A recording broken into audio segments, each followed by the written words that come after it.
Battle Through the Heavens as God, The Flame Emperor, Episode 53, The Pride of the Seven Big Cities. धम धम धम। सभी ने केवल भयानक ध्वनि तरंगों को देखा, जो एक भयावह युद्ध आत्मा में परिवर्तित हो रही थीं, जो सफेद आकृति के पास खड़े 6 लोगों से निकल रही थीं, और हॉल में मौजूद कई मजबूत योद्धाओं पर हमला कर रही थीं। चारों दिशाओं से युद्ध आत्माएं उन लोगों की ओर क्रूरता से कट रही थीं, जो हॉल में घुस आए थे, 100 मीटर की रोशनी लाते हुए, और हवा में मौजूद कंकड़ पत्थर इस शक्तिशाली बल से हिलने लगे। इसमें निहित भयानक शक्ति ऐसी थी कि 3 सितारा डॉ सम्राट के शिखर पर मौजूद योद्धा भी अकेले इसका सामना करने की हिम्मत नहीं करते। इस भयावह दृश्य को देखकर हॉल में मौजूद कई विशेषज्ञों ने तुरंत कार्रवाई की।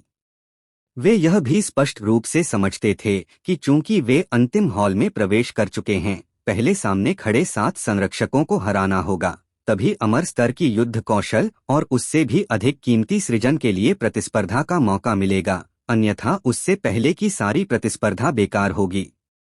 भीड़ ने रंग-बिरंगी और शानदार युद्ध ऊर्जा का उत्सर्जन किया, और आकाश को छूती युद्ध ऊर्जा एक विशाल प्रकाश की दीवार में एकत्रित हो गई, जो सभी के सामने खड़ी थी, और हॉल से हमला करती भयानक युद्ध ऊर्जा का प्रतिरोध करने की कोशिश कर रही थी। Bang bang bang. भयानक ध्वनि युद्ध ऊर्जा ने उस विशाल युद्ध ऊर्जा की दीवार पर क्रूरता से प्रहार किया, जो सभी की शक्ति से बनी थी, और दोनों शक्तियां एक दूसरे के सामने ठहर गईं, मानो तीखी आवाजों के झोंके उत्पन्न हो रहे हों। अग्नि हत्या हथेली, मेरे लिए टूट जा। वो हुआन ने भी उन 2 प्रकाश किरणों को देखा, जो एक दूसरे के सामने ठहरी हुई थीं, और अपनी भौहें सिकोड़ते हुए जोर से चिल्लाया। तुरंत उसने अपनी पूरी युद्ध ऊर्जा को उत्तेजित किया, और उस पल में उसकी आश्चर्यजनक आभा भी फट पड़ी। यह वो हुआन भी स्पष्ट रूप से समझता था कि अगर कोई इस ठहरे हुए प्रकाश किरण में हस्तक्षेप करता है, तो वह निश्चित रूप से टूट जाएगी। भयानक ध्वनि हमले और विशाल युद्ध आत्मा से बनी प्रकाश की दीवार तुरंत चकनाचूर हो गई। सभी यह भी जानते थे कि अब, जैसे कि संरचना में, सभी एक ही रस्सी पर बंधे टिड्डे हैं। केवल इन 7 संरक्षकों का सामना करके ही उनके पास अन्य चीजों के बारे में सोचने का मौका होगा। इस ध्वनि हमले के संकट के हटने पर हॉल में मौजूद सभी ने धीरे धीरे अपने सिर उठाए और हॉल के ऊपर खड़े 7 आकृतियों की ओर देखा। हॉल के शीर्ष पर 7 आकृतियां एक पंक्ति में खड़ी थीं। हॉल के सबसे ऊपर एक हड्डी जैसा कंकाल और एक साधारण दिखने वाला ताबूत था। हॉल की ओर नीचे देखते हुए कंकाल के सिंहासन के नीचे पत्थर की सीढ़ियों पर एक सफेद वस्त्र में एक आकृति खड़ी थी। अगर ध्यान से देखा जाए तो वह सफेद वस्त्र वाला व्यक्ति मध्यम आयु का दिखता था। उसके पूरे शरीर में युद्ध ऊर्जा का एक भी निशान महसूस नहीं होता था। सफेद वस्त्र पहने हुए उसने हॉल में मौजूद शियाओ यान की ओर पीठ की थी, और फिर धीरे धीरे उसने अपना सिर उठाया और उस सिंहासन की ओर देखा, जो अब कंकाल बन चुका था। उसकी आंखों में गहरी प्रशंसा भरी थी। सफेद वस्त्र के नीचे पत्थर की सीढ़ियों पर 6 बलिष्ठ आकृतियां सफेद वस्त्र के नीचे खड़ी थीं, जो एक अष्टकोणीय आकार बनाती थीं। अजीब बात यह थी कि ये 6 लोग शियाओ यान की ओर स्थिर रूप से खड़े थे, जैसे सैनिक जो आदेश की प्रतीक्षा कर रहे हों। उनकी आंखों में हत्या की भावना थी। हॉल में मौजूद लोगों की आंखें उस पल में चौड़ी हो गईं, क्योंकि सामने खड़े लोग अभी अभी देखी गई पत्थर की मूर्तियों से पूरी तरह अलग थे, और अब वे सामान्य लोगों से कोई अलग नहीं थे। धिक्कार है। यह देखकर वो हुआन ने चुपके से गाली दी। उसने कई वर्षों तक अभ्यास किया था, और अब उसकी ताकत छोटी मोटी उपलब्धि तक पहुंच चुकी थी। वो हुआन, जो मूल रूप से इस खंडहर में अपनी ताकत दिखाने की योजना बना रहा था, को भी ऐसा लग रहा था जैसे एक चतुर महिला बिना चावल के खाना नहीं बना सकती। यहाँ तक कि वो हुआन की 3 सितारा डॉ सम्राट की देर रात की शक्तिशाली ताकत के साथ वह उन 6 लोगों में से किसी एक के सामने भी असहाय महसूस कर रहा था। उस रहस्यमयी सफेद वस्त्र वाले की तो बात ही छोड़ दें। लेकिन वो हुआन में जरा भी पीछे हटने का लक्षण नहीं था। वह क्रूरता से पत्थर की सीढ़ियों की ओर घूर रहा था। धिक्कार है। फेंग यी ने भी अपनी क्रिस्टल जैसी जेड हथेलियों को निचोड़ा। और उसके पीछे की रंग बिरंगी पोशाक उस पल में कुछ अलग रंगों से सज गई। धिक्कार है, जानकारी गलत है। पूरे शरीर से मृत्यु की गहरी भावना उत्सर्जित करने वाला जीवित मृतक भी सामने पत्थर की सीढ़ियों पर मौजूद विशाल रचना को देखकर अपने दिल में थोड़ा असहज महसूस कर रहा था।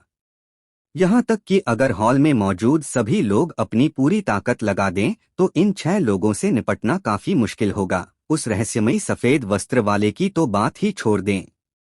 यह मेरी तलवार को तेज करने के लिए बिल्कुल सही है।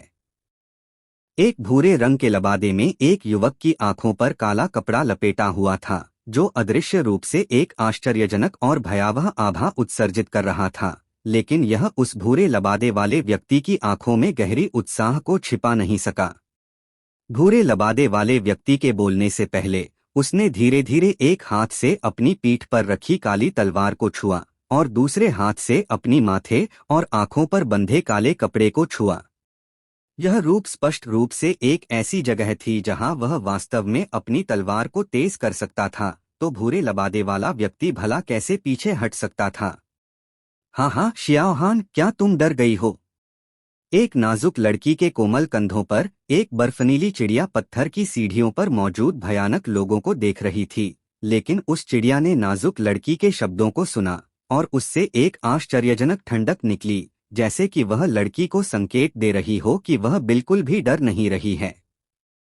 यह असली खंडहर है। हाँ हाँ हाँ। एक आकृति स्थिर खड़ी थी, उसका शरीर बलिष्ठ था जैसे एक लोहे का टावर। उसकी आंखें भी पत्थर की सीढ़ियों पर मौजूद 6 रास्तों को क्रूरता से देख रही थीं। उसके शरीर में खून उबल रहा था और उसकी आंखें भी गहरे युद्ध के उत्साह से भरी थीं। अब यह बहुत अधिक रोचक हो गया है। एक लंबी काली पोशाक ने महिला की पतली और सुंदर आकृति को उभारा। उसका शरीर पतला और भरा हुआ था और अकेले उसकी वक्रता ही हॉल का ध्यान आकर्षित करने के लिए पर्याप्त थी। वूचेंग वू हुआन, 3 सितारा डॉ सम्राट की देर रात। फेंगले चेंग फेंगयी, 3 सितारा डॉ सम्राट का मध्य चरण। यानवांग सिटी के जीवित मृतकों का जिनसेंग मार्केट, 3 सितारा डॉ सम्राट की देर रात। Sword king city king bell, 3 सितारा डॉ सम्राट का मध्य चरण। हिन परिवार का दानव, 3 सितारा डॉ सम्राट की देर रात। लियू यिन वान बीस्ट सिटी, 3 सितारा डॉ सम्राट का मध्य चरण। बरसरकर सन मिंग, 3 सितारा डॉ सम्राट की देर रात। किंगचेंग के पास सभी स्वर्ग के प्रिय लोग इस पल में अपनी भावना व्यक्त कर रहे थे। युएरू, जब युद्ध शुरू होगा तुम मेरे साथ रहना। इस खंडहर में बहुत सारे खतरे हैं, लेकिन यह इतना सरल संरक्षक जितना आसान नहीं होगा। शियाओ यान ने सामने खड़े 7 लोगों की ताकत को देखा और यह भी महसूस किया कि ये 7 लोग वास्तव में स्वर्ग के प्रिय होने के योग्य थे। लेकिन शियाओ यान में जरा भी डर का भाव नहीं था।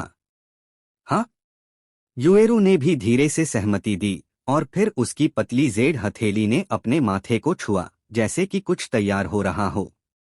हॉल में मौजूद अन्य लोग भी एक दूसरे को देख रहे थे। एक ने दूसरे की ओर देखा और 7 लोगों के सामने खड़े हो गए। वे स्पष्ट रूप से कुछ 112। तो फिर चलो लड़े। हॉल में मौजूद बाकी कीमियागर संघ और कुछ संप्रदायों ने सोचने के बाद चिल्लाया।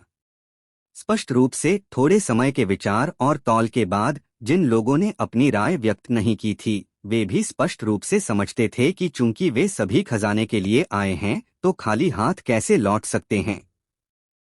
वे सभी जानते थे कि अगर वे इन संरक्षकों को हरा सकते हैं तो उन्हें स्वाभाविक रूप से अमर रैंक युद्ध कौशल प्राप्त होगा। किंगचेंग के पास के 7 स्वर्ग के प्रिय लोग पहले से ही एक दूसरे से परिचित थे। एक दूसरे को संक्षेप में देखने के बाद वो हुआन ने आगे बढ़कर जोर से चिल्लाया, तो फिर चलो लड़े। Please like and subscribe to my channel.